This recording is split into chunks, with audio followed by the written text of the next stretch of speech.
இது வாரவலம் செய்திகள். தடம் புரண்டது மட்டக்களப்பு புகையிரதம், பயணிகள் அவதி, ரயில் சேவைகள் பாதிப்பு. இனி விரிவான செய்திகள். மாகோவிலிருந்து மட்டக்களப்புக்கு வந்த ரயில் மட்டக்களப்பு ரயில் நிலையத்துக்கு அருகில் தடம் புரண்டதன் காரணமாக ரயில் சேவை முற்றாக பாதிக்கப்பட்டுள்ளது.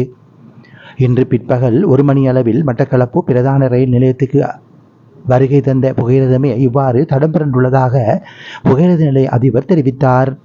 இதன் காரணமாக மட்டக்களப்பு பிரதான புகையிரத நிலையத்துக்கான பயணங்கள் தடம் புரண்டதற்கு அருகில் வரையில் நடைபெறும் என மட்டக்களப்பு புகையிரத நிலைய பொறுப்பதிகாரி பேரின் ராசா வாரவலம் செய்தி பிரிவுக்கு தெரிவித்தார்.